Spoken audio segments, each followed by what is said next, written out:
Hello students, welcome to physics mantra. তো দেখ, class 11-এর semester 2 এর আমরা WBCHSC বোর্ডের জন্য, মানে বেঙ্গল মিডিয়ামের জন্য আমরা মহাকর্ষ স্টার্ট করেছিলাম। পার্ট 1 পড়েছি, পার্ট 2 পড়েছি, পার্ট 3 পড়েছি, পার্ট 4 পড়েছি, পার্ট 5 পড়েছি। আজকে পড়ব পার্ট 6। স্যার, আমি বলেইছিলাম যে একটু লেন্দি ভিডিও হবে। তো পার্ট 6-এ বেসিক্যালি আমরা মুক্তিবেগ, কক্ষীয় বেগ এই সব জিনিস নিয়ে আলোচনা করব এবং তাদের মধ্যে সম্পর্ক স্থাপন করব। বিভিন্ন জিনিস আমরা এখানে শিখব। যারা পার্ট 5 দেখিসনি তারা পার্ট 5 দেখে তারপর পার্ট 6-এ আস, তাহলে তুই বুঝতে তোর সুবিধে হবে। আর যখনই পড়বি, আবারও বলছি, খাতা পেন নিয়ে নোট ডাউন করতে করতে পর, তবে তোর মনে হবে যে না, আমি লাইভ ক্লাস করছি, আমি স্যারের কাছেই পড়ছি। তো আশা করছি তোরা সবাই ভালো আছিস, আমিও ভালো আছি। তো চল দেরি না করে আজকের ক্লাস স্টার্ট করি। আগের দিন কি পড়েছি? লাস্ট পোটেনশিয়াল এনার্জি, মহাকর্ষীয় স্থিতিশক্তি। কিরকম দেখেছিলাম স্থিতিশক্তি কিরকম হয়? মহাকর্ষীয় স্থিতিশক্তি নেগেটিভ। কেন নেগেটিভ হয়? বাউন্ডেড, আমাদেরকে বেঁধে রেখে দিয়েছে। আমরা চাইলেও ফ্রি হতে পারি না। তুই একটা বস্তুকে উপর দিকে ছুড়বি, ধর এই পেনটাকে, যত বেগ দেবো তত বেশি উঁচুতে যায়। এ কি পৃথিবীতে ফেরে নে, আবার ফিরে আসে? কত স্পিড দিলে ভূপৃষ্ঠ থেকে হলে ভূপৃষ্ঠ, মানে পৃথিবী থেকে হলে পৃথিবী, অন্য গ্রহ থেকে হলে অন্য গ্রহ, তার পৃষ্ঠ থেকেই তো ছুটতে হবে। তুই চাইলে উপর থেকেও ছুটতে পারিস, ভূপৃষ্ঠ থেকে 10 কিলোমিটার উপর থেকে ছুটছিস, হতে পারে। তুই যদি কাউকে ফ্রি করতে চাস, তাকে কি করতে হবে? যত তোর ঋণাত্মক স্থিতিশক্তি, ততটা পরিমাণ ধনাত্মক কি দিতে হবে? গতিশক্তি। না হলে তো সে ফ্রি হবে না স্যার। না হলে ফ্রি হবে মানে, এই যে গ্র্যাভিটেশনের যে পুলিংটা আছে, মহাকর্ষীয় প্রাবল্য কোথা পর্যন্ত বিস্তৃত? ইনফিনিটি পর্যন্ত, মানে ঠিক ইনফিনিটির আগে পর্যন্ত। ইনফিনিটিতে গেলে আর পুলিং নেই, গ্র্যাভিটেশনের পুলিং নেই। মহাকর্ষীয় স্থিতিশক্তি কোথায় শূন্য? ইনফিনিটিতে। আমি লিখেছিলাম মহাকর্ষীয় বিভবের জায়গায় আমি লিখেছিলাম, আমরা ধরে নিয়েছি কি অসীমে মহাকর্ষীয় বিভব কত হয়? শূন্য। মহাকর্ষীয় স্থিতিশক্তি কত? শূন্য। মহাকর্ষীয় ক্ষেত্র প্রাবল্য কত? শূন্য। মহাকর্ষীয় বল কত? ওইখানে যে কোনো বল বস্তুকে রাখলে অসীমে শূন্য। তার মানে যা হোক করে হোক ইনফিনিটিতে পাঠাতে হবে। যদি পাঠিয়ে দিই ইনফিনিটিতে, তাহলে সে কি হয়ে যাবে? মুক্ত। আর পৃথিবীতে ফিরবে না। পৃথিবীতে ফিরে যাবে কখন? যদি তার ঋণাত্মক স্থিতিশক্তি ধনাত্মক গতিশক্তির থেকে বেশি হয়। তার মানে যাই হোক, আমাকে গতিশক্তি দিতে হবে। গতিশক্তির ফর্মুলা কি? Half mv square. ভর তো পরিবর্তন নয়, তুই তো লাইট স্পিডে ট্রাভেল করাতে পারবি নি। তার মানে কত বেগ দিতে হবে? বেগ বাড়াতে হবে। যত বেশি বেগ দেবো তত বেশি উঁচুতে উঠবে। ইনফ্যাক্ট আমরা এরকমও দেখেছি, যত ভূপৃষ্ঠ থেকে উপরে যাব তত মহাকর্ষীয় স্থিতিশক্তি কমবে। তার মানে ভূপৃষ্ঠ থেকে কোনো বস্তুকে যদি ছুঁড়ি, যে স্পিডে ছুটতে হবে, যদি মুক্ত করতে যাই, ভূপৃষ্ঠ থেকে আরো বেশি উঁচু থেকে ছাড়লে আরো কম স্পিড দিতে লাগবে। স্যার, কনসেপ্ট এগুলোকে আমরা ইউজ করব। তো দেখা গেল, মনে কর এটা একটা এটা পৃথিবী, আমরা পৃথিবী ধরে করব, তারপর অটোমেটিক আমরা কি পেয়ে যাব? অন্য প্ল্যানেটের জন্য পেয়ে যাব। তো মনে কর এটা একটা পৃথিবী। পৃথিবী থেকে আমি কোনো বস্তুকে ছুঁড়ছি, প্রচুর বেগ দিয়েছি, প্রচুর, মানে পার সেকেন্ড হিসাবে ভাব। 10 কিলোমিটার পার ঘন্টা, মানে কি 1 ঘন্টায় 10 কিলোমিটার, এরকম নয়, সেকেন্ডের হিসাবে যাব আমরা। অনেক স্পিড দিয়ে ছুঁড়লি, দেখবি বস্তুটা পৃথিবীর চারিদিকে উপবৃত্তাকার কক্ষপথে ঘুরবে। কি? উপবৃত্তাকার কক্ষপথে ঘুরবে, এরকম উপবৃত্তাকার কক্ষপথে ঘুরবে। আমি যে স্পিডটার কথা বলছি সেটা কিন্তু অনেক speed. Sir, this is centre of earth. মানে আমি ছুঁড়েছি, স্পিড দিয়ে এখান থেকে ছুঁড়েছি, তারপর থেকে কি উপবৃত্তাকার কক্ষপথে ঘুরছে। ও কি ছেড়ে চলে গেছে? না স্যার, গ্র্যাভিটেশনাল পুলিং ছাড়ে না, ওইখানেই আছে, ওই জন্যই তো ঘুরতেছে। হ্যাঁ, গোল গোল করে নয়, উপবৃত্তাকার কক্ষপথে। আরো স্পিড বাড়ালুম, আরো স্পিড বাড়াতে দেখছি, এখন আরো স্পিড বাড়াতে গোল গোল করে ঘুরছে। কি করছে? গোল গোল করে ঘুরছে, এরকম গোল গোল করে এরকম ঘুরছে। বৃত্তাকার কক্ষপথে ঘুরছে। কুলিং ছেড়ে গেছে না, ও যদি কোনো রকম ভাবে থেমে যায় আবার কোথায় ফিরে আসবে? পৃথিবীতে ফিরে আসবে। মুক্ত হচ্ছে না এখনো, আরো স্পিড বাড়িয়েছি, আরো স্পিড বাড়ালে দেখলুম আবার উপবৃত্তাকার কক্ষপথে ঘুরছে। আবার কি? উপবৃত্তাকার কক্ষপথে ঘুরছে, উপবৃত্তাকার কক্ষপথে ঘুরছে। এরকম উপবৃত্তাকার কক্ষপথে ঘুরছে। যখন এরকম উপবৃত্তাকার কক্ষপথে, মানে এই বস্তুটা ঘুরছে, যেটাকে ছুঁড়েছিলিস, যেটাকে আর্থ থেকে ছুঁড়েছিলিস একটা স্পিড দিয়ে, সেরকম ভাবে ঘুরছে। আবার এইখানে বৃত্তাকার পথে, আবার উপবৃত্তাকার পথে। যদি এই স্পিডটা 7.8 কিলোমিটার পার সেকেন্ড হয়, তাহলে এরকম উপবৃত্তাকার পথ ঘুরবে। 7.8 কিলোমিটার পার সেকেন্ড, মানে বুঝতে পারছিস 1 সেকেন্ডে 8 কিলোমিটার দূর যাবে, 1 সেকেন্ডে 8 কিলোমিটার দূরে চলে যাবে। এত হাই ফাই স্পিড দিয়ে ছেড়েছিস।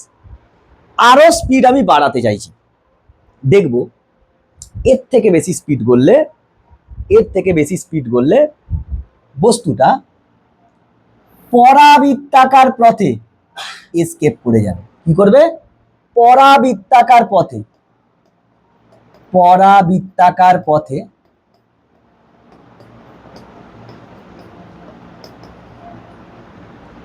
এসকেপ করে যাবে, আর কোনোভাবেই পৃথিবীতে ফিরে আসবে না। সেই স্পিডটা কত sir? This is escape velocity for earth surface. Earth surface থেকে যদি আমি 11.2 কিলোমিটার পার সেকেন্ড স্পিড দিই, 1 সেকেন্ডে 11.2 কিলোমিটার পার, 2 কিলোমিটার যেতে হবে 1 সেকেন্ডে। এরও যদি বেশি স্পিড দিই, এর বেশি স্পিড দিলে বস্তুটা মুক্ত হবে, তখন সমপরাবৃত্তাকার পথে, সমপরাবৃত্তাকার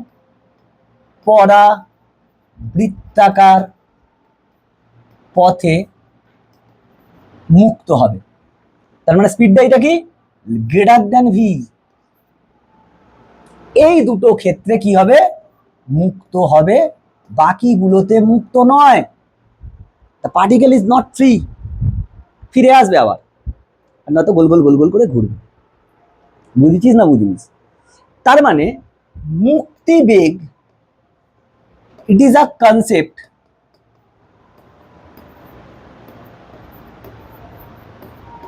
two make any particle free, or in other hand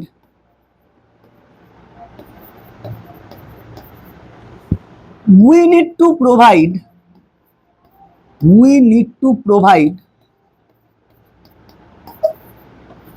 such a speed so that the particle at least reaches at infinity. মুক্তি বেগ হচ্ছে একটা ধারণা, যে কিরম ধারণা? যে অ্যাটলিস্ট যে বেগ দিলে পৃথিবী পৃষ্ঠ থেকে, পৃথিবীর জন্য বলছি আমি সব, মিনিমাম যে বেগটা দিলে পার্টিকেলটা কোথায় গিয়ে পৌঁছবে? অসীমে।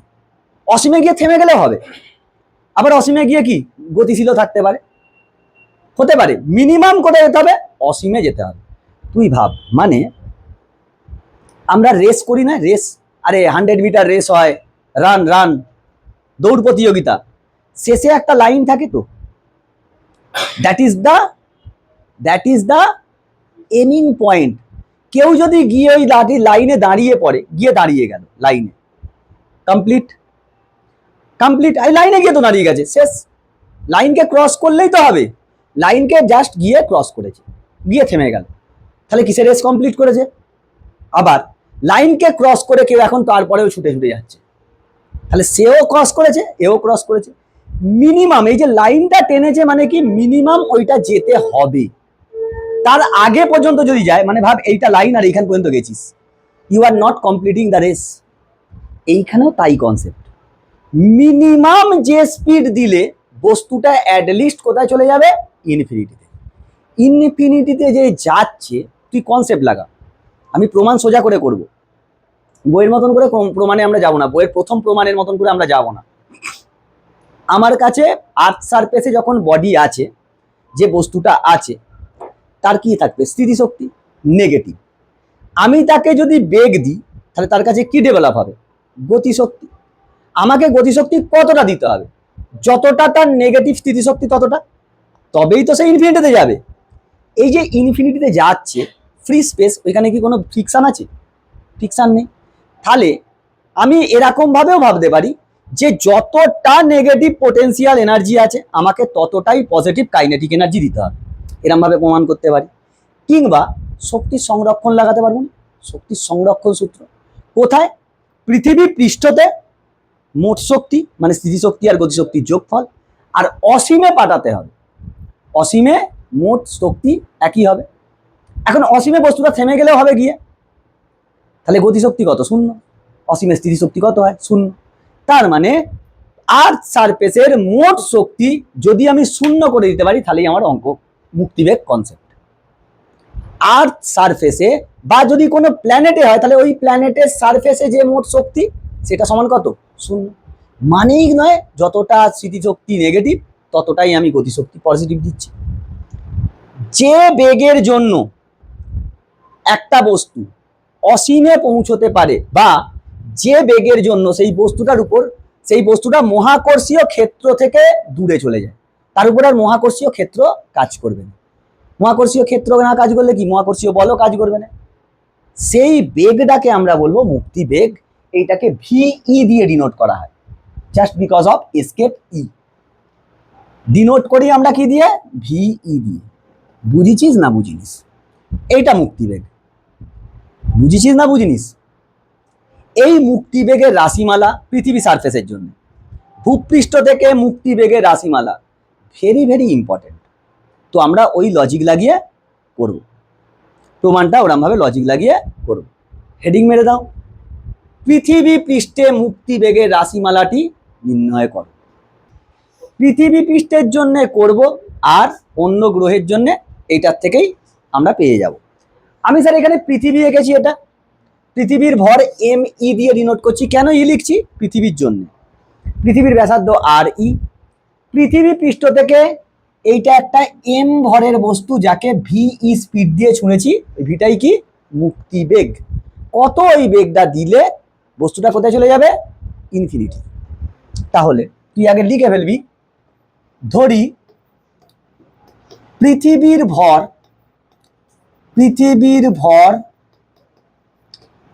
এম ই এবং ব্যাসার্ধ আর ই। পৃথিবী পৃষ্ঠ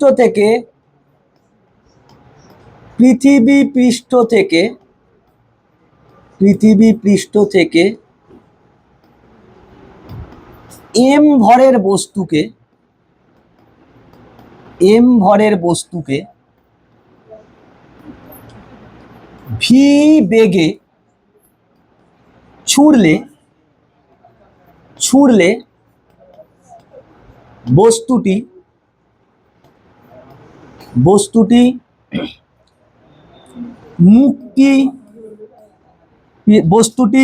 মহাকর্ষীয়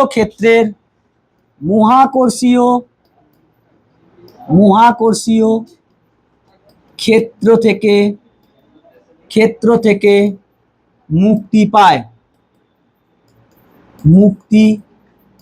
পায়। ধরে নিলাম আমরা এগুলো কনসেপ্ট, কিন্তু আমরা ওটাই লাগাবো। কোনটা ইউজ করবো কনসেপ্ট, ইনফিনিটিতে পাঠাতে হবে। এখন তুই আমাকে বল, কি হলো সায়ন, বাড়ি যাবি? তাহলে কথা বলছিস কেন? কি আনন্দ কথাবার্তা, সামনে দীপাবলি, কালকে দিওয়ালি, কালকে অনেক ভূত বেরোবে, ভূত পেতনি, এক সে এক বারকার বাওয়ান্ডার, মানে বড় বড় ভূত পেদনি, ওরা পেদনি দেখে বিয়ে করে নিবি, বুঝলি তো। এই যে কথা বলছিস মানে কি, লেখাপড়ায় মন নেই। লেখাপড়ায় না মন বসলে কি বলতো, বিয়ে দিতে হয়। বিয়ে দিলেই মন বসে যাবে, কেন বলতো, চাপে পড়বি, খাওয়াতে হবে তাকে, খাইয়ে পড়াতে তো হবে, কাজে যেতে হবে। লেখাপড়ার এই যে আনন্দময় জীবনটা আর ফিরত পাবি। আর পেদনিকে বিয়ে করছিস, না খাবার দিলেই গলা টিপবে। চলে আয়। স্যার, পৃথিবী পৃষ্ঠে অভিকর্ষজ ত্বরণ কত হতো আমাকে আগে বল। পৃথিবী পৃষ্ঠে অভিকর্ষজ ত্বরণ কত হতো স্যার? অভিকর্ষজ ত্বরণ জি, ছোট জি অ্যাট আর্থ সারফেস। আর্থ বলে আমি জি ই দিয়ে লিখছি। কেন ই দিয়ে লিখছি, এটা থেকেই প্ল্যানেটে যাব ওই জন্য। সেটা কি ছিল, জি, ক্যাপিটাল জি পৃথিবীর ভর বাই পৃথিবীর ব্যাসার্ধের হোল স্কোয়ার। এটা আমরা জানতাম। তাহলে এইখান থেকে আমি কি বলতে পারবো, জি ক্যাপিটাল জি পৃথিবীর ভর ইজ ইকুয়াল টু পৃথিবী পৃষ্ঠে অভিকর্ষজ ত্বরণ পৃথিবীর ব্যাসার্ধের স্কোয়ার। এটা আমরা জানতে পারি। আমি যখন এটা প্রমাণ করেছিলাম তখনও বলেছিলাম যে এটা এরম ভাবে ইউজ করব, বহু জায়গায় ইউজ করব। এখন বল, পৃথিবী পৃষ্ঠে যখন বস্তুটি অবস্থিত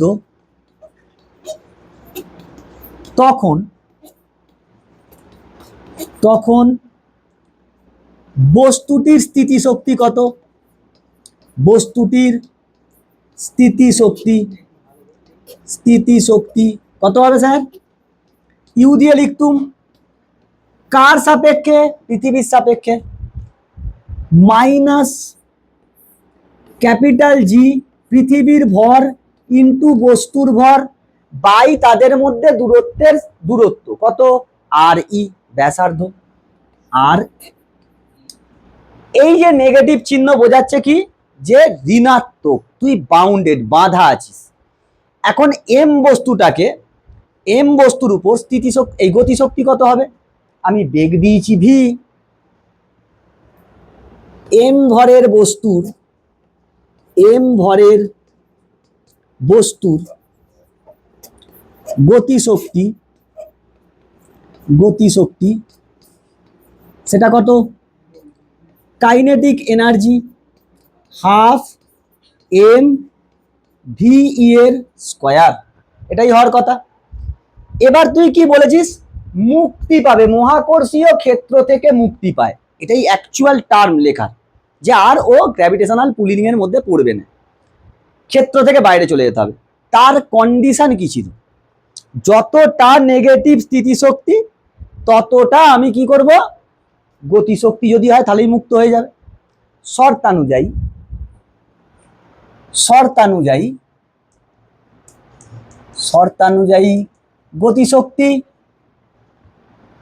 গতিশক্তি আর স্থিতিশক্তি কি হবে, সমান হতে হবে। শর্তানুযায়ী গতিশক্তি সমান স্থিতিশক্তি, বা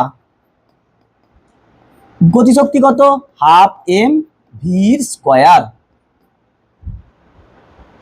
is equal to G capital M E into M by R E, এটাই হওয়ার কথা। স্যার মাইনাসটা কেন নিলেন না? আমি বলছি শক্তির টার্নটা মানে ফ্যাক্টরটা, কত শক্তি, যত স্থিতিশক্তি ততটা গতিশক্তি। এটা আমি জানি যে এই গতিশক্তিটা পজিটিভ হবে। কিংবা তুই এরকমও করতে পারিস, মোট শক্তি সমান ধ্রুবক, মোট শক্তি সমান 0, এটাও করতে পারিস। মোট শক্তি সমান 0, কারণ অসীমে কোনো স্থিতিশক্তি গতিশক্তি হবে না। কেন গতিশক্তি হবে না? আমি ধরে নিয়েছি অ্যাটলিস্ট কন্ডিশন সেখানে গিয়ে থেমে যাবে, থেমে গেলে বেগ 0, গতিশক্তি কত, 0। আর অসীমে স্থিতিশক্তি 0 আমরা ধরেই রেখেছি। এইটা ধরলে তো আমি এটাই লিখতে পারবো নি, মাইনাস থাকবে, ওইদিকে চলে যাবে, অটোমেটিক অ্যাডজাস্ট হয়ে যাচ্ছে। স্যার এম বাড়ি গেল, তাহলে আমি কি পেলুম, V E is equal to 2 × G capital M E by R E under root. এটাই হচ্ছে এসকেপ ভেলোসিটি বা মুক্তি বেগ পৃথিবী পৃষ্ঠ থেকে। পৃথিবী পৃষ্ঠ থেকে এটা ভ্যারিয়েবল না কনস্ট্যান্ট? ভ্যারিয়েবল, গেঁজাখোর। কনস্ট্যান্ট, পৃথিবীর জি হচ্ছে কনস্ট্যান্ট, পৃথিবীর ভর কনস্ট্যান্ট, পৃথিবীর বেগ, এই পৃথিবীর ব্যাসার্ধ কনস্ট্যান্ট। সেই জন্যই তো এটা পড়েছিলি, সেইগুলোকে সবাই সমান ভ্যালু বসালে ভি তোর আসবে প্রায় কত আসবে? প্রায় 11.2 কিলোমিটার পার সেকেন্ড। কনস্ট্যান্ট তো স্যার সব, তাই নয়? আরো ভালো করে লিখলে এরকম পাবি, দেখ, VE is equal to under root 2 × sir G ME মানে এটা লিখতে পারবো নি, জিই আর ইর স্কয়ার বাই আর ই, একটা কাটবে, ভিই সমান under root 2 G gravity at earth surface radius of earth surface. এইটাও একই টার্ম, তুই বাড়িতে গিয়ে বসাবি জি এর ভ্যালু সারফেসের 9.81 ইন্টু 2 × 9.81 ইন্টু এটা 6400 কিলোমিটার, মানে 64 × 10⁵ বসিয়ে ক্যালকুলেশন করে রুট মারবি, তোর প্রায় বেগ এইটা আসবে, কাছাকাছি। বুঝেছিস না বুঝিনিস? আর কি বুঝতে পারলু? তাহলে এও কনস্ট্যান্ট, কিন্তু দিস ইজ আ কনস্ট্যান্ট। এই দুটো কি কনস্ট্যান্ট? ভ্যালু ভেলোসিটি মুক্তি বেগ হচ্ছে কনস্ট্যান্ট, ধ্রুবক, ফিক্সড। বুঝেছিস? তাহলে দূরত্বের সঙ্গে মুক্তি বেগের গ্রাফ কিরকম হবে? স্ট্রেট লাইন, চেঞ্জ হবে না স্যার, কনস্ট্যান্ট। বুঝেছিস? আর একটা জিনিস, এখন ধর আমি এই পেনটাকে মুক্ত করতে চাই, আমাকে কত স্পিড দিতে হবে? 11.2 কিলোমিটার পার সেকেন্ড। আমি রাহুলকে মুক্ত করতে চাই, রাহুলকে করে দিন, আজকে সায়নকে করে দেন। সায়নকে মুক্ত করতে চাই, সায়নের তো ভর বেশি, তাহলে বেগ কি হবে? আরো বেশি দিতে হবে না কম দিতে হবে? বেশি দিতে হবে। কে বলছিস? আমি জানি তো রাহুল বলবে, একই দিতে হবে। ওই যে বস্তুটাকে ছুড়েছিলিস তার ভর আছে এখানে কোথাও টার্মে, তার মানে এইটা শিখলুম মুক্তিবেগ ভর নিরপেক্ষ। মুক্তিবেগ ভর নিরপেক্ষ, ভরের উপর নির্ভরই করে নে, ভর নিরপেক্ষ। একই স্পিড দিতে হবে স্যার, ভরের উপর ডিপেন্ডই করে নে। তুই পৃথিবী থেকে একটা বল পেনের বলকে ছোঁড়, এই 11.2 দিতে হবে। একটা ডাইনোসরকে ছুঁড়লে, একটা হাতিকে ছুঁড়লে ওই একই স্পিড দিতে হবে। বুঝতে পেরেছিস? হ্যাঁ, এবার তোর ব্রেনের প্রথম, আমাদের ব্রেন কি সবসময় নেগেটিভ চিন্তায় ভর্তি। তুই বল পয়েন্টের সঙ্গে কেন বললি হাতিতে বেশি ভর লাগবে? কেন জানিস? তুই যে বলটা ভাবছিস, একটা নর্মাল বল ভাব, প্লাস্টিকের বল বা টেনিস বল, তুই সেটাকে ক্যাপচার করতে পারবি হাতে, সেই জন্য ভাবছিস আমি ছুঁড়ে দিতে পারবো, অল্প বেগ দিতে হবে। হাতিকে তো তুই ধরতে পারবি না হাতে, সেই জন্য তোর মনে হচ্ছে বেশি বেগ লাগবে, কিন্তু তা নয়, ভর নিরপেক্ষ। বুঝেছিস না বুঝিনিস? তাহলে পৃথিবীর জন্য যদি এই রকম হয়, কোন গ্রহের জন্য কি হবে? এইখানে এসো, কোন গ্রহের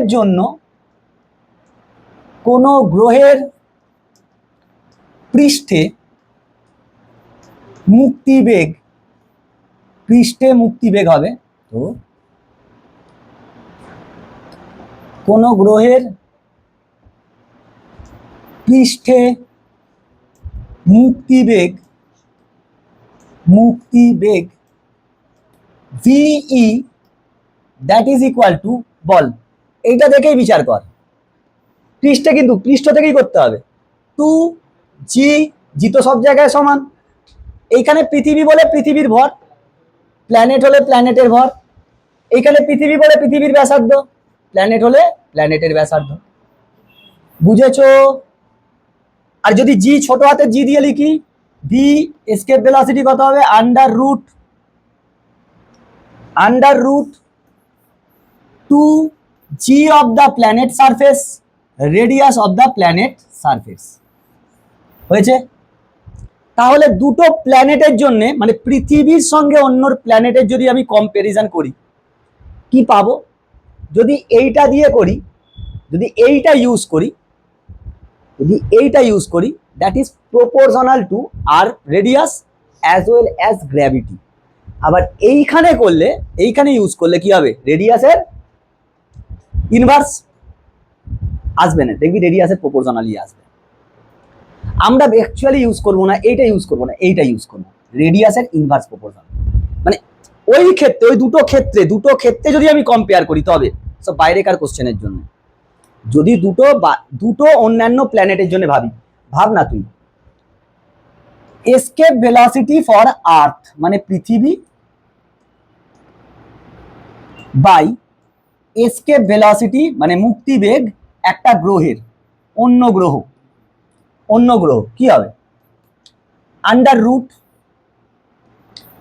root G mass of earth by radius of, sorry 2 radius of Earth, আর এটা কি হবে under root 2g mass of the planet radius of the planet. 2g বাড়ি যাবে, ঘুরে গিয়ে কি আসছে, ঘুরে গিয়ে তোর আসবে rp by re to the power half into mass of earth by mass of planet to the power half. নিটে এই জায়গা থেকে কোশ্চেন দেয়। তো আমার আলটিমেট মনে রাখার দরকার এইটা, এই ফর্মুলা আমি দেখবি তোকে একটা অন্য গ্রহের বলবে ব্যাসার্ধ 4 ভাগ, তারপরে এটা আসবে 1/4 মানে 1/2, আর ভরটা বলবে 1/4 কিংবা 1/16 বললো, তাহলে সেটা কত আসবে 1/4, 1/4 ইন্টু 1/2 কত 1/8। তার মানে কি হবে, পৃথিবীর মুক্তিবেগের তুলনায় সেটা কত, তার মুক্তিবেগ 8 গুণ বেশি হবে, কারণ এইটা উপরে যাবে আর এইটা এইখানে আসবে, গুণ হবে, পৃথিবীর মুক্তিবেগের 8 গুণ বেশি সেই গ্রহেতে। কেন মুক্তিবেগ বাড়ছে, অন্য গ্রহের কেন মুক্তিবেগ বাড়ছে, স্যার ভরটা কম আর ব্যাসার্ধটা কম বলে। যদি ব্যাসার্ধ বেশি আর ভর, এই ব্যাসার্ধ আর ভর দুটোই যদি বেশি হয়, তাহলে কিন্তু মুক্তিবেগ কমে যাবে। মানে পৃথিবীর থেকে যদি বড় গ্রহ হয় এবং ভারী গ্রহ হয়, তার কিন্তু মুক্তিবেগ কম হবে। বুঝেছিস না বুঝিনিস? এবার সেম জিনিসটিকেই এই আর্থ সারফেস থেকে ছুড়েছিলিস বলে এত লাগছে, যদি আর্থ সারফেস থেকে উঁচু থেকে ছাড়িস তখন আর কিন্তু এত স্পিড লাগবে না, তখন আরো কম স্পিড দিলেই হয়ে যাবে। বুঝেছিস না বুঝিনিস? এই হচ্ছে মুক্তিবেগ। স্যার মুক্তিবেগের রাশিমালা কি পেলুম, মুক্তিবেগের রাশিমালা পেয়েছি এইটা, মানে আমি যদি চাই এইটা দিয়েও লিখতে পারি, আবার এইটা দিয়েও লিখতে পারি। তো আমি কি বলছি, বারংবার বলছি, আমি কিন্তু এইটাই বেশি ফলো করব। কেন, ক্যাপিটাল জি আছে, কম্পারেটিভলি বেশি ওয়াইড ইউজ হয়, কারণ সবসময় তোকে পৃথিবী নাও দিতে পারে, আর দূরত্বটাও বিভিন্ন আলাদা দূরত্ব হতে পারে। পৃথিবীর থেকে উচ্চতায় কি হবে, জি চেঞ্জ হয়ে যাবে, তখন তো আবার জি বার করতে হবে, তার থেকে আমি এইটা ইউজ করতে পারবো, সোজা হবে না? পৃথিবীর শুধু ব্যাসার্ধটা কি হয়ে যাবে, চেঞ্জ হয়ে যাবে, ব্যাসার্ধটা চেঞ্জ হয়ে গিয়ে কি দূরত্বটা কি চেঞ্জ হয়ে গিয়ে ব্যাসার্ধর বদলে এইচ আর ই প্লাস এইচ হয়ে যাবে, কম্পারেটিভলি ইজিয়ার এটা। তো এইটা আমি পেয়েছি, আমি দেখেছি এটা কি ভর আর আমাদের ব্যাসার্ধের সাপেক্ষে। স্যার ঘনত্ব দিয়ে যদি ভাবি কি হবে, দেখ ঘনত্ব দিয়ে যদি ভাবি, পৃথিবীর ঘনত্বের পরিপ্রেক্ষিতে মুক্তিবেগ বলো, পৃথিবী পৃষ্ঠে মুক্তিবেগ কত পেয়েছো তুমি, পৃথিবীর গড় ঘনত্ব কত ধরেছিলাম, রো ই বা রো ধরতে পারিস। আচ্ছা ভিই পৃথিবী পৃষ্ঠে মুক্তিবেগ, পৃথিবী পৃষ্ঠে যে কোনো বস্তুর মুক্তিবেগ কত, under root 2g mass of earth by radius of earth. এইটা তুই আমাকে বল, পৃথিবীর ভর mE, আমি কি এটা লিখতে পারবো, আর পৃথিবীর আয়তন ইন্টু ঘনত্ব। হ্যাঁ স্যার, আয়তন কত, পৃথিবীকে যদি আমি সুষম গোলক ধরে নিই, 4/3 পাই আর কিউ হবে তার আয়তন, 4/3 পাই আর ইর কিউব ইন্টু ঘনত্ব কত রো। তাহলে ভরের জায়গায় কি আমি ওটা বসাতে পারবো, চলো বসাও। VE is equal to under root 2g 4/3, উপরে লেখ 4 4πr3 ইন্টু রো বাই নিচে 3 ইন্টু RE। তাহলে এখান থেকে একটা আরই কাটবে, তাহলে ভি সমান কত পেলি তুই? √8g π r² রো বাই 3, এটা পাবো, এটাই পাবো। এইখান থেকে দেখ ভিই, স্যার 8 কনস্ট্যান্ট, জি কনস্ট্যান্ট, পাই কনস্ট্যান্ট, পৃথিবীর ব্যাসার্ধ কনস্ট্যান্ট, 3 কনস্ট্যান্ট, রো এর উপর ডিপেন্ডেন্ট নয়, রুট রো। ঘনত্বের বর্গমূলের সমানুপাতি। বুঝতে পেরেছিস? অনেক সময় এটা দেয়, কিন্তু আমরা মুক্তিবেগে শুধু এই রাশিমালাটা মনে রাখবো, এইটা দিয়েই বেশি মনে রাখবো, ঠিক আছে? এখন স্যার কক্ষীয় বেগ কি? মানে এই যে আর্থ সারফেস থেকে এবার আমরা উপগ্রহ স্থাপন করব। চাঁদ একটা কি প্রাকৃতিক উপগ্রহ, কৃত্রিম বহু উপগ্রহ আছে, কৃত্রিম বহু উপগ্রহ আছে, তাদেরকে শিফট করানো হয়েছে বিভিন্ন স্তরে। পৃথিবী পৃষ্ঠ থেকে আপ টু 2000 কিলোমিটার পর্যন্ত, আপ টু 2000 পর্যন্ত, তাকে বলে এমনি নর্মাল অ্যাটমসফিয়ার। অ্যাটমসফিয়ার আমার এমনি বায়ুস্তরটাই আমরা অতটা পর্যন্ত ধরি যে বায়ুস্তর অতটা পর্যন্ত আছে। 2000 কিলোমিটারের উপর থেকে 20,000 কিলোমিটারের নিচে পর্যন্ত পৃথিবীর ব্যাসার্ধ কত বল? 6400। তার কাছে 2000টা মোটামুটি তবু কাছেই ধরে নেওয়া হয়, খুব কাছে। আরে রাউন্ড অফ করতে দিই 0.5, 0.6 হলে তাকে 1 ধরে নিতুম, 0.4 হলে কি ধরতুম? জিরোর কাছে, মানে 1 এর থেকে অনেকটা কম ধরে নিতুম। এরকম পৃথিবীর ব্যাসার্ধ যদি 6000 কিলোমিটার হয়, 6400 কিলোমিটার, তার তুলনায় পৃথিবীর সারফেস থেকে যদি 2000 কিলোমিটার উঠিস, খুব বেশি, খুব বেশি নয়। ওই জন্য 2000 পর্যন্ত বাদ দেওয়া হয়েছে। 2000 পর্যন্ত আমরা ধরে নিয়েছি যে অ্যাটমসফিয়ার আছে। 2000-এর পর থেকে 2000-এর ওপর থেকে 2000-এর বেশি, 20,000 কিলোমিটারের কম, এই যে স্তর, এটাকে বলে লোয়ার আর্থ অরবিট। কি বলে? লোয়ার আর্থ অরবিট। 20,000-এর বেশি কিন্তু 36,000 কিলোমিটারের কম, এটাকে বলে মিডল আর্থ অরবিট, নিও। আগেরটাকে বলে লিও। আর 36,000 কিলোমিটারের বেশি হয়ে গেলে কি হবে? তাকে বলবো জিও, জিও স্টেশনারি অরবিট। কেন স্টেশনারি কথাটা আসছে? স্টেশনারি মানে কি? একে অপরের সাপেক্ষে স্থির। আমি যদি স্টেশনারি দেখি তোকে, আমি চলছি, তোকে স্টেশনারি দেখছি, তার মানে কি? তোর আর আমার বেগ একই, হিসেবটাই। তুই আমার সাপেক্ষে তুই স্থির, আর তোর সাপেক্ষে আমি স্থির। বুঝতে পেরেছিস? তো স্যার কক্ষীয় বেগ হচ্ছে আমরা যখন পৃথিবী পৃষ্ঠ থেকে কোনো একটা উপগ্রহকে কোনো একটা উচ্চতায় প্লেস করব, সেখানে রাখবো, উপগ্রহ ঘুরবে পৃথিবীর চারিদিকে। সেটা উপবৃত্তাকার কক্ষপথে হতে পারে, বৃত্তাকার কক্ষপথেও হতে পারে। যদি উপবৃত্তাকার কক্ষপথ হয়, আমরা এখন গণনার সুবিধার জন্য, ক্যালকুলেশনের সুবিধার জন্য কি ধরে নেব? বৃত্তাকার পথ। দেখ আমি এখানে হেডিং মেরে দিয়েছি, কক্ষীয় বেগ এবং মুক্তি বেগের মধ্যে সম্পর্ক। পৃথিবীর জন্যই ধরি, চল পৃথিবীর জন্য আগে একটা পৃথিবী এঁকে গেল সুন্দর করে, বিদায় পৃথিবীর পৃথিবী। স্যার মনে করো এটা একটা পৃথিবী, এটা পৃথিবী। পৃথিবীর ব্যাসার্ধ আমি এখানে আরই নেবো না, আর নেবো, হ্যাঁ, সুবিধার জন্য, না হলে আবার বারংবার ই করে লিখতে হবে। এটা পৃথিবীর ব্যাসার্ধ, আর পৃথিবীর ভর হচ্ছে এম, এটা পৃথিবীর কেন্দ্র। পৃথিবী থেকে কিছু দূরে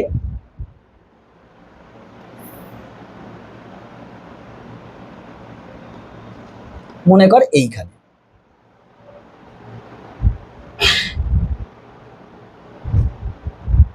এরকম একটা বৃত্তাকার কক্ষপথে একটা উপগ্রহ ঘুরছে, একটা উপগ্রহ ঘুরছে, মনে কর এটা উপগ্রহ।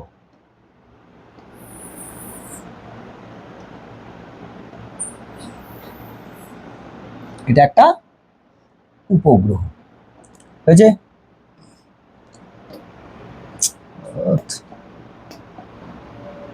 দাঁড়া 1 মিনিট দাঁড়া, এখানে পোকাগুলো দাগ করে ফেলেছে।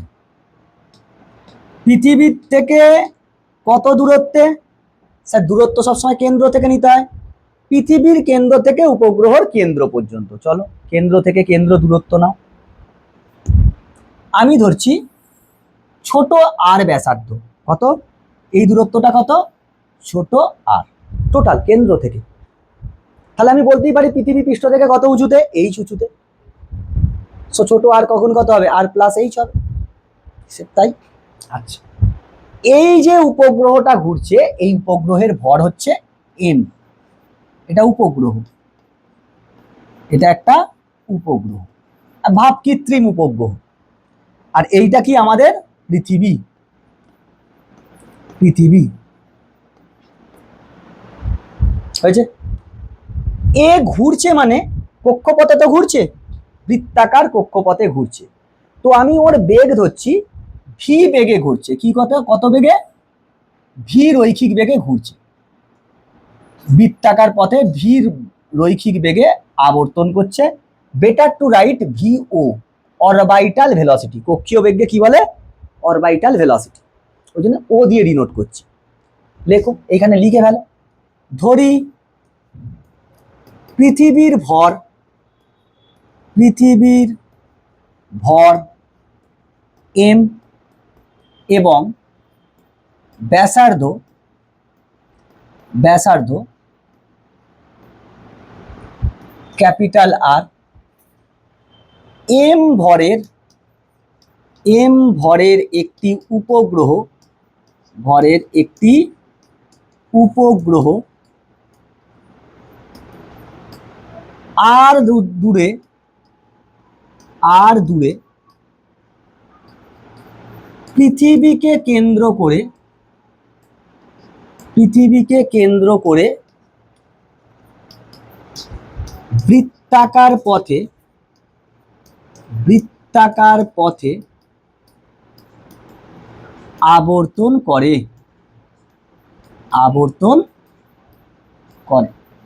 ওফ, বৃত্তাকার পথে, এটা লেখ ভি ও বেগে, ভি ও বেগে আবর্তন করে। আরো সুন্দর করে লিখতে চাইলে ভি ও রৈখিক বেগে আবর্তন করে, আবর্তন করে। সেই মনে পড়ছে আমি সূর্য, চাঁদ, সূর্য আর গ্রহ দিয়ে বলেছিলাম তখন যে পৃথিবী আর চাঁদের জন্য বা পৃথিবী আর উপগ্রহের জন্য সেম কনসেপ্ট লাগাবো। এখন পৃথিবী কর্তৃক ওই উপগ্রহের উপর একটা কি মহাকর্ষ বল লাগবে। পৃথিবী মহাকর্ষ বল দেবে। কোন দিকে মহাকর্ষ বলটা হবে?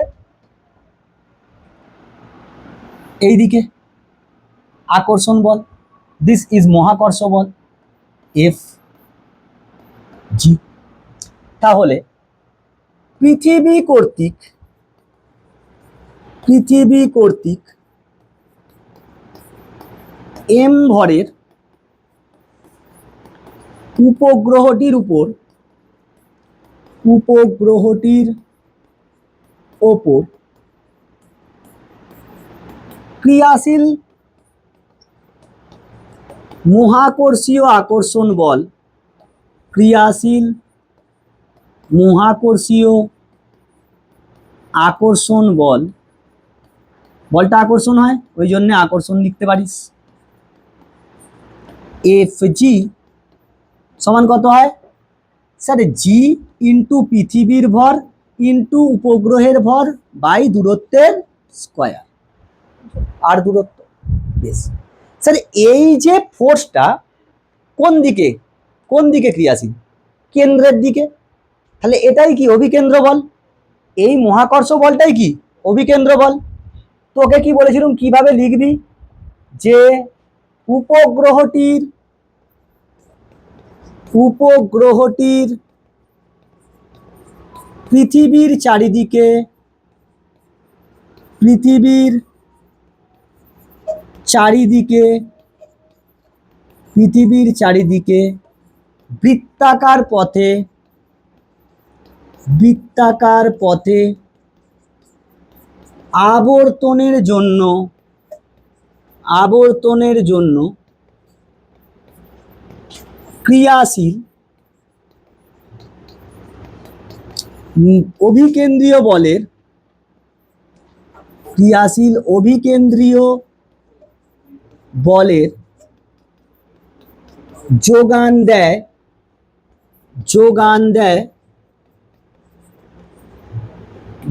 দেয় এই মহাকর্ষীয়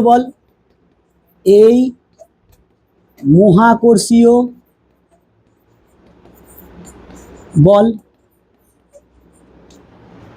তার মানে আমি কি বলতে পারবো, আমি বলতে পারবো এই যে G capital M small M by R square, এই বেগটা, এই বলটা ওই উপগ্রহটার উপরে অভিকেন্দ্রীয় বলের মান কত হয়, এমভি স্কোয়ার বাই আর। উপগ্রহের ভর, উপগ্রহের বেগ কত, ভিওর স্কোয়ার বাই আর, এটা লিখতে পারবো। অভিকেন্দ্র বল এটাই মহাকর্ষ বল, কারণ সেন্টারের দিকে কাজ করছে। আর একটা জিনিস এইখানে লিখে রাখবি, পৃথিবী পৃষ্ঠে, এটা আমরা জানি, পৃথিবী পৃষ্ঠে ছোট হাতের জি সমান কত, capital G M by R square, যেখানে সেখানে এটা ইউজ হবে ওই জন্য। তাহলে এইখান থেকে এম এম কাটলো, আর আর কাটলো, ভিও স্কোয়ার সমান কত এলো, জি এম বাই আর, বা V O is equal to under root G M by R. এটাই হচ্ছে আমাদের কক্ষীয় বেগ। কি কক্ষীয় বেগ, এটাই পেয়েছিলিস না সেখানেও? সেখানে শুধু এমটা ছিল সূর্যের ভর, আরটা ছিল সূর্য থেকে গ্রহটার দূরত্ব, সেম টু সেম। তাহলে এই উপগ্রহটার কৌণিক বেগ কত হবে, কৌণিক বেগ ওমেগা সমান কি হয়, ভি বাই আর। তুই ভ্যালু বসালে কি পাবি, ওমেগা সমান ভি কত এসছে, under root G capital M by R, আর নিচে R, omega is equal to under root G M by, আটটা রুটের ভিতরে ঢুকলে R square into R cube. এইটা হচ্ছে কৌণিক বেগ। সেম টার্ম আসছে, সেম টার্ম। এখন এইখান থেকে আমায় বল V O is proportional to 1/√r, তাই নয়? আর এইখান থেকে কি আসছে, omega is proportional to 1/r³ R to the power 3/2, রুটটাকে তুলছি। তার মানে যত দূরে যাবে পৃথিবী থেকে, পৃথিবীর সারফেস থেকে যত দূরে যাবে তার বেগ তত কমবে। বেগ কমলে আস্তে আস্তে ঘুরবে, তাহলে আবর্তন করতে বেশি সময় লাগবে না কম সময় লাগবে, বেশি সময় লাগবে। তার মানে কোনো স্যাটেলাইট বা কোনো উপগ্রহ যদি লোয়ার আর্থ অরবিটে থাকে, তার যতটা আবর্তনকাল হবে, তাকে যদি মিডল আর্থ অরবিটে রাখি, আবর্তনকাল বাড়বে না কমবে, বেড়ে যাবে। জিও স্টেশনারিতে নিয়ে গেলে আরো বেড়ে যাবে, ওই জন্যই তো স্টেশনারি বলেছি। বোঝা গেছে? তো স্যার আবর্তন কালে বার করো, নাও উপগ্রহটির আবর্তনকাল, উপগ্রহটির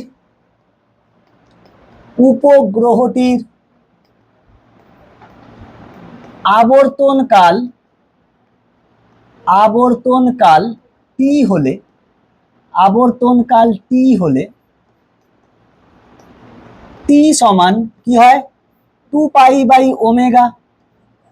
একবারে করে দিচ্ছি, 2π/ওমেগা।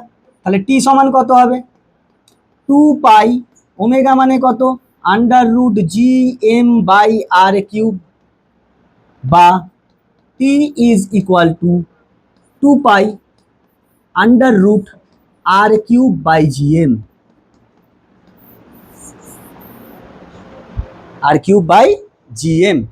হয়েছে।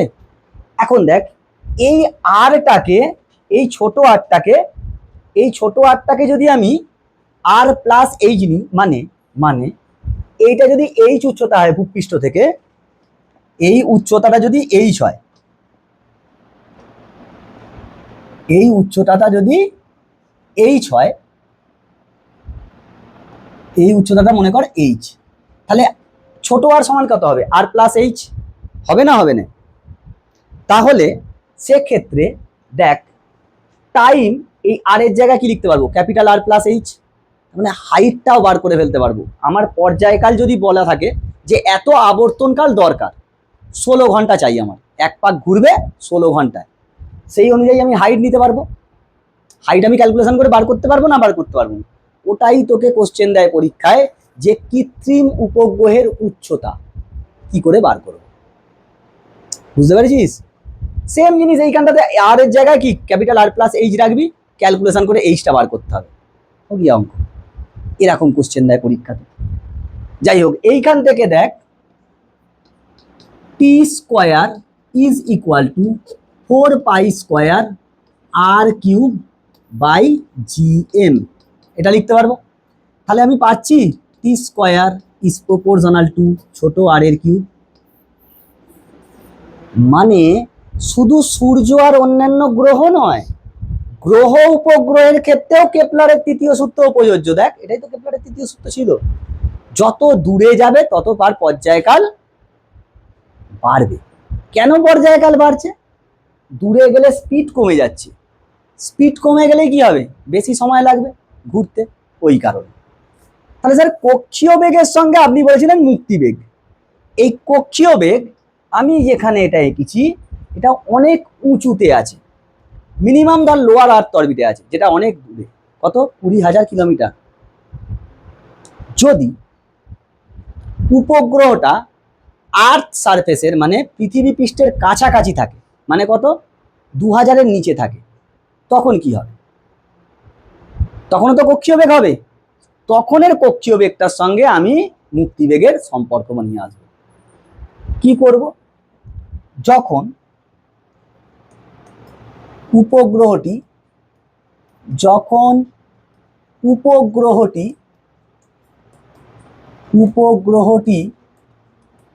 পৃথিবী পৃষ্ঠের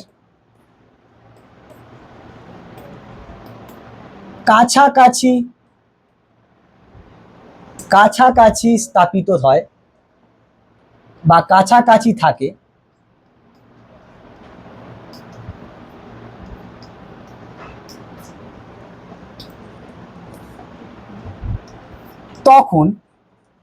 তখন স্যার এই আরটা প্রায় ছোট আরটা কি ক্যাপিটাল আর এর সমান হয়ে যাবে।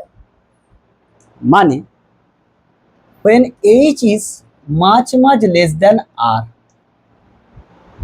মানে স্যার এভারেস্ট 1 কিলোমিটার ওরকম নয়, এভারেস্টের মাথায় স্যাটেলাইট, এভারেস্ট 1 কিলোমিটার, পৃথিবী সারফেস থেকে 10 কিলোমিটার, মানে বুঝতে পারছিস কত?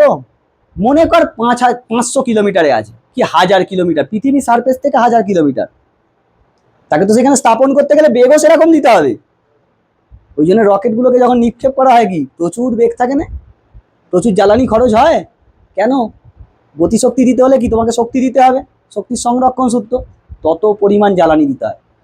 যাই হোক, যদি পৃথিবীর কাছাকাছি থাকে তাহলে আর কি প্রায় পৃথিবীর ব্যাসার্ধের সমান ধরে নেব 500 আর 6400, 6400-র কাছে 500 সেরকম কোনো ইম্প্যাক্ট ফেলবে না, তাই নয়? তখন কক্ষীয় বেগ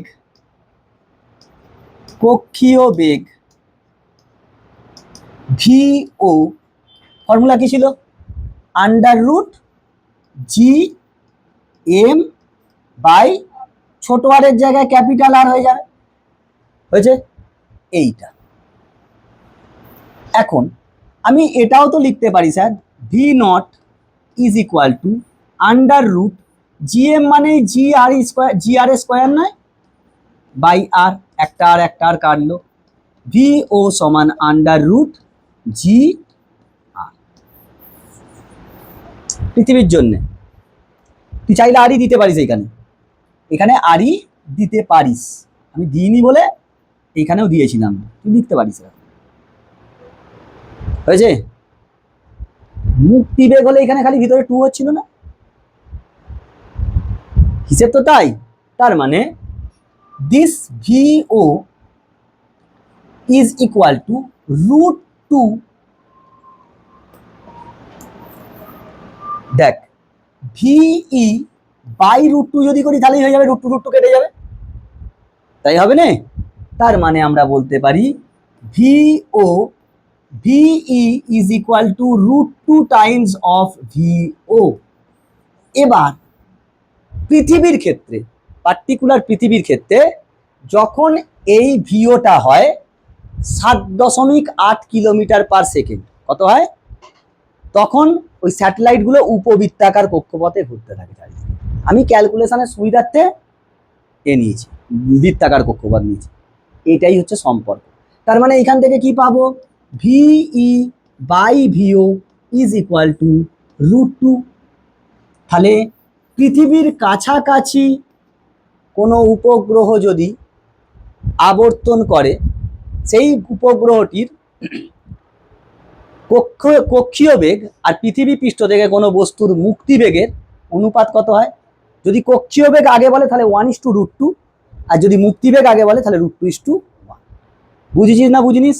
এদের মধ্যে এই সম্পর্কটা তখনই হবে যদি কোনো বস্তু বা উপগ্রহ যে কেউ পৃথিবীর কাছাকাছি ঘুরে, পৃথিবীর কাছাকাছি আবর্তন করে। সেক্ষেত্রে এইখান থেকে দেখ তুই কৌণিক বেগ কত হবে বল, কাছাকাছি ঘুরলে?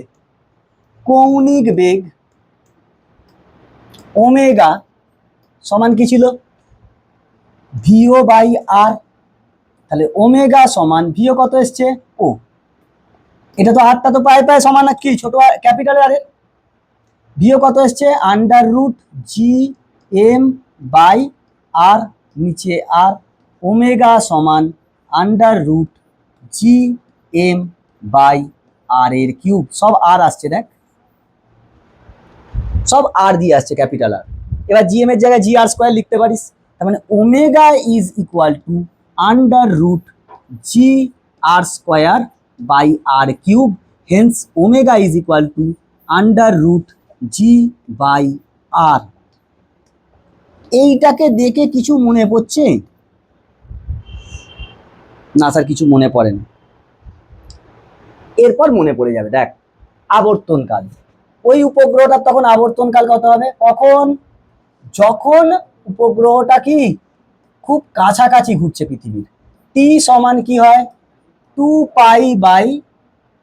By omega. তাহলে টি সমান 2π, ঘুরে গিয়ে এটা হবে R/G। এটা হবে না? হবে না?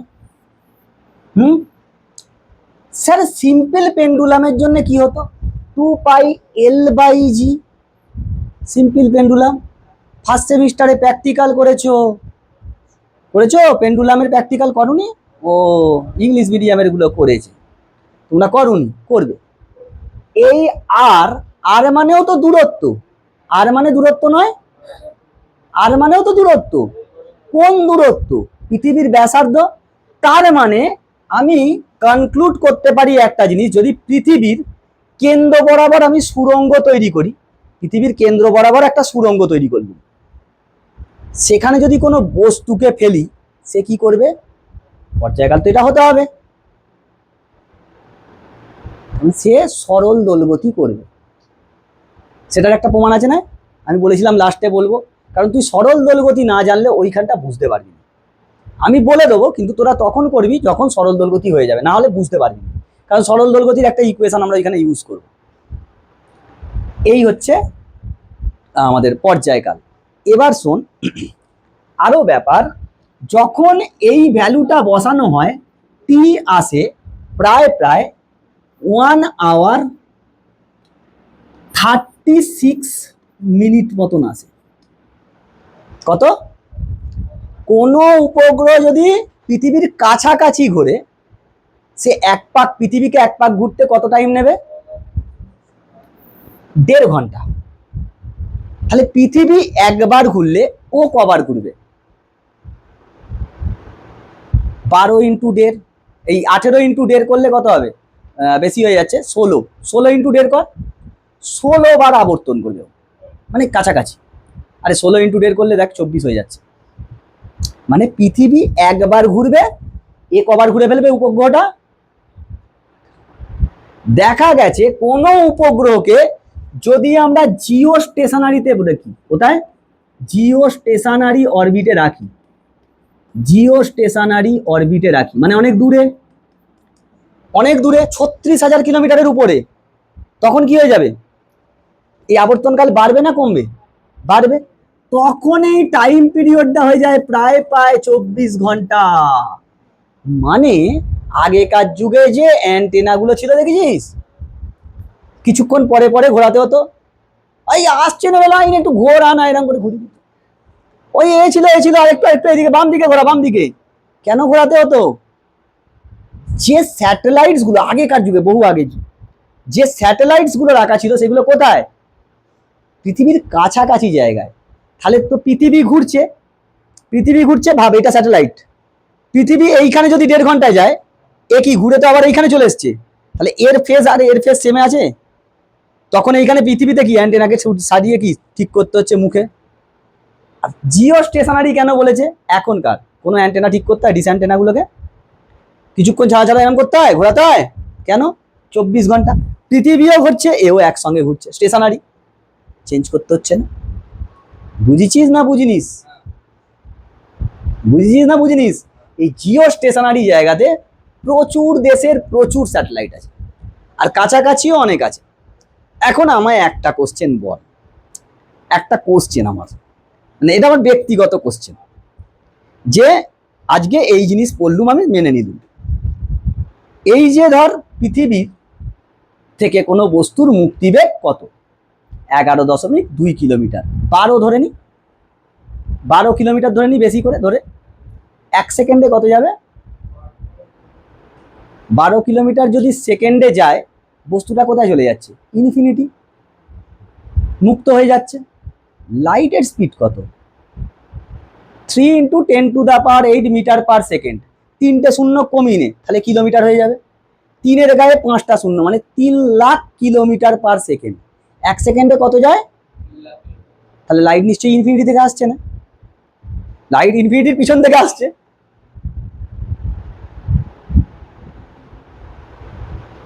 হিসেব তো তাই।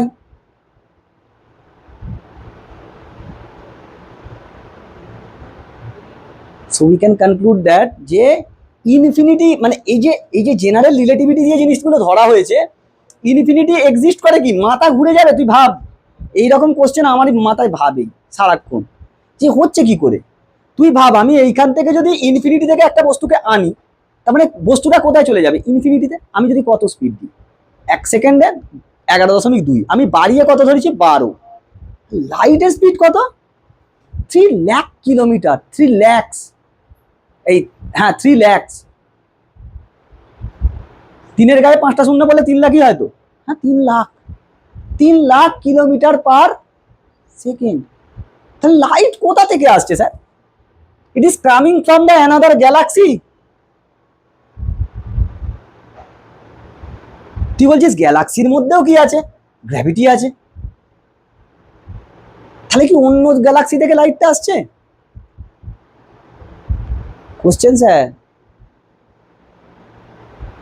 আরো আরো জিনিস আছে দেখ, ধর এই যে পৃথিবীটা এই যে স্যাটেলাইট গুলো যে আছে, নেক্সট কোশ্চেন আমার, স্যাটেলাইট গুলো যে আছে তারা ঘুরছে, তারা ঘুরছে, যদি ঘোরা বন্ধ হয় 1 সেকেন্ডের জন্য, somehow they are stop for 1 second, কেউ কিন্তু পৃথিবী থেকে বাইরে যাবে না, সব কোথায় আসবে, সব পৃথিবীর দিকে ধেয়ে আসবে, কত স্পিড নিয়ে আসবে বলতো, যত গভীরতা মানে যত উপর থেকে পড়বে তত বেশি স্পিড বাড়বে, আর এগুলো তো বিশাল ভারী ভারী জিনিস, পরে আর তো ছোট হয়ে গেছে, ছোট হোক আর যাই হোক, একটা সুচকে ফেললে তারও তো, মাছকে যদি নেগলেজেবল ধরি তাহলেও সেটা যদি পৃথিবীতে পড়ে কি হয়ে যায়, পৃথিবী শেষ, ধ্বংস, তখন কি হবে। সেকেন্ড কোশ্চেন, দ্বিতীয় কোশ্চেন, এই যে এ ঘুরছে, কনস্ট্যান্টলি ঘুরছে, এ এনার্জি পাচ্ছে বলেই তো ঘুরছে, সেই এনার্জি কে প্রডিউস করছে, who is providing the energy, light. First তোর মাথায় কি আসবে, light as a source of energy, তাহলে লাইট এনার্জি দিচ্ছে, তাহলে যখন মেঘ করে, তাহলে পৃথিবীতে যখন মেঘ হয়ে যায় তাহলে তখন কি হবে? মেঘ তো মহাকাশে হয় না স্যার, সেখানে তো এনার্জি পাচ্ছে, ওই জন্য বনবন বনবন করে ঘুরছে। এখন যদি ওই এনার্জি যদি কমে যায় তাহলে কি হবে? একটা তো পার্টিকুলার এনার্জি লাগবে, মনে কর 15 জুল, হট করে তোর সেই দিনে হয়তো 14 জুল এনার্জি, কেলেঙ্কারি। ভাবনা প্র্যাকটিস করো, all of you are science student, এইগুলো ভাবতে হয়। এবার এই জিজ্ঞাসার জন্য তুই পড়াশোনাটা করবি, তাহলেই জমে যাবে পড়াশোনা, তাহলে ভালো লাগবে, না হলে ভালো লাগবে না। বুঝেছিস না বুঝিনিস? কৃত্রিম উপগ্রহকে কোথায় স্থাপিত করব, তার কত এনার্জি, টোটাল টোটাল যে এনার্জি সেটা সবসময় কনস্ট্যান্ট থাকে। টোটাল এনার্জি কি হয়? সব সময় নেগেটিভ, কেউ ফ্রি হতে পারবে না এখানে। ফ্রি হতে গেলে কত স্পিড দিতে হবে? 11.2 kilometre second. It is near to impossible to provide এত এত স্পিড দেওয়ার, নিয়ার টু ইম্পসিবল। 11.2 কিলোমিটার/সেকেন্ড, বুঝতে পারছিস? Huge speed.